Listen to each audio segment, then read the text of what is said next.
নমস্কার বন্ধুরা, চুমকির রান্নাঘরে সকলকে স্বাগত। আজকে তোমাদের সঙ্গে শেয়ার করব গণেশের খুব প্রিয় রাজভোগ শ্রীখণ্ড।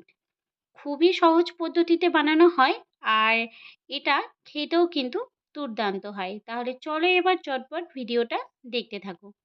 শ্রীখণ্ড বানাবার জন্য সবার প্রথমে আমি নিয়ে নিচ্ছি একটা পাত্র, তার উপরে এরকম একটা ছাঁকনি বসিয়ে দিয়ে দিলাম পাতলা একটা সুতির কাপড়। এবার এর মধ্যে দিয়ে দিচ্ছি 2 কাপ পরিমাণ টক দই। এটা ঘরে পাতা দই, আপনারা চাইলে দোকান থেকেও কিন্তু দইটাকে কিনে ব্যবহার করতে পারেন। এবার সমস্ত দইটা এর মধ্যে দিয়ে টক দইয়ের যে জলটা আছে সেটাকে সম্পূর্ণ ঝরিয়ে নেব।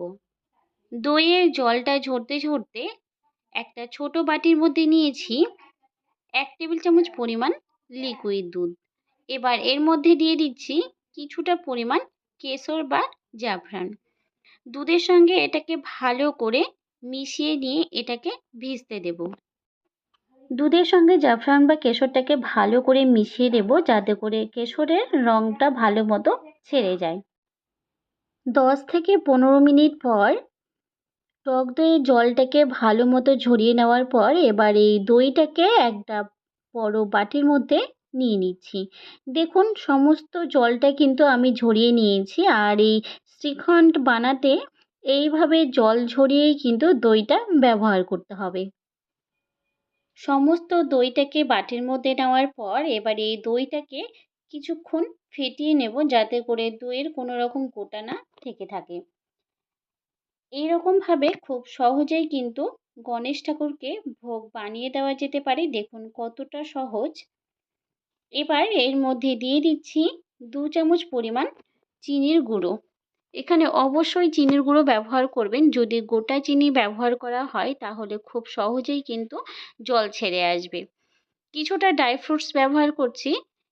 দিয়ে দিলাম অল্প একটু কিশমিশ কুচি, আমন্ড কুচি আর দিয়ে দিচ্ছি কাজু কুচি।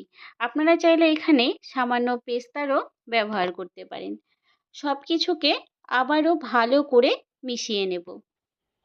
আজ বাদে কাল গণেশ পুজো, আর এইভাবে কিন্তু আমরা খুব সহজেই বাড়িতে তৈরি করে গণেশ ঠাকুরকে ভোগ দিতে পারি। সব কিছুকে ভালো করে মিশিয়ে নিয়েছি। এবার যে বাটির মধ্যে দুধের মধ্যে আমি একটুখানি কেশর ভিজিয়ে রেখেছিলাম সেটাকে সম্পূর্ণ এর মধ্যে দিয়ে দিলাম। এবার এটাকেও একসঙ্গে ভালো করে মিশিয়ে নেব, যাতে করে সমস্তটা একসঙ্গে ভালো করে মিশে যায়।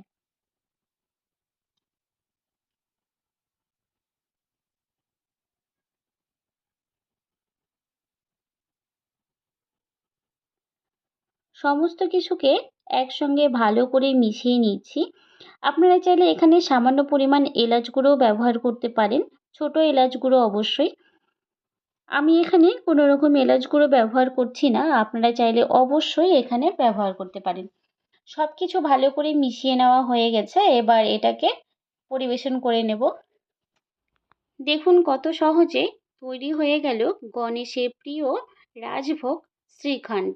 আমি এখানে দুটো পাত্রের মধ্যে সার্ভ করে নিচ্ছি, আর ওপর থেকে গার্নিশিংয়ের জন্য কিছুটা ড্রাই ফ্রুটস ব্যবহার করছি। তো বন্ধুরা, আমার এই সহজ রেসিপিটা তোমাদের কেমন লেগেছে? যদি ভালো লাগে অবশ্যই লাইক, শেয়ার, কমেন্ট করবেন। আর আমার চ্যানেলে নতুন বন্ধু হয়ে থাকলে চ্যানেলটিকে সাবস্ক্রাইব করতে ভুলবেন না। পাশের বেল আইকনটি অন করতে একদম ভুলবেন না পরবর্তী ভিডিওর আপডেটগুলি পাওয়ার জন্য। ফেসবুক পেজ থেকে দেখে থাকলে পেজটিকে ফলো করার জন্য অনুরোধ রইল। আজ এই পর্যন্তই, ফিরে আসবো নতুন কোনো রেসিপি নিয়ে। ভালো থাকবেন, সুস্থ থাকবেন। দেখা হবে পরের ভিডিওতে। ভিডিওটি দেখার জন্য সকলকে অনেক অনেক ধন্যবাদ।